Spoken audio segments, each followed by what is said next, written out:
Government తీసుకుందో ఇది correct అనిపిస్తలేదు. దీనివల్ల మొత్తం హైదరాబాద్ సికింద్రాబాద్లో అంత గందరగోళం ఏర్పడ్డది. ఎందుకంటే ఇంతకుముందు డీలిమిటేషన్ చేసినప్పుడు పద్మారావు నగర్ సపరేట్ 209 అయింది. 15 వరకు 35 బూతులు ఉన్నాయి. ఇక్కడ బ్రైట్ కేప్ నుంచి మేకలబండి నుంచి బోయిగూడ నుంచి ఫ్లోరా హోటల్, ముస్లిం వర్క్స్ ఇట్లా కలిసి ఇట్లా ఉంటుండే, పెద్దగా ఉంటుండే, మంచిగానే ఉంటుండే.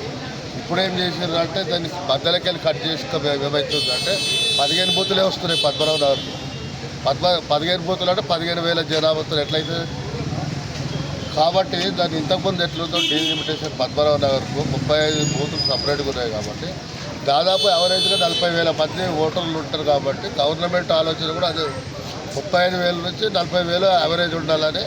అదేవిధంగా ఇప్పుడైతే డబుల్ బెడ్రూమ్ మనం కట్టినామో పద్మనాభ నగర్ ఉన్నప్పుడే ఐడేజ్ కాల్లో కట్టినాం. కాబట్టి బోయిగూడ, బోలక్పూర్, పీస్ బ్లాక్, గండమ్మ గుడి, జయప్రకాష్ నగర్, ఫ్లోరా హోటల్ ఇవన్నీ కలిపితే దానికి ఒక అందం. అది చరి సమానంగా ఉంటుంది. మనుషులాలపేట ఉంటుంది, పద్మనాభ నగర్ ఉంటుంది. లేకుంటే ఒకటే ఇక్కడ అయిపోయినాయి అక్కడ 15 బూతులు అయితే అది కరెక్ట్ కాదు. దాన్ని సరి చేయాలని మేము ఓన్లీ ఈ సరి చేయడం రిజర్వేషన్ కూడా రావచ్చు. ఇంతకుముందు అట్లనే కలిపారు కాబట్టి రావచ్చు. లేకుండా ఇంకోటి ఏంటంటే అక్కడ ఓట్లు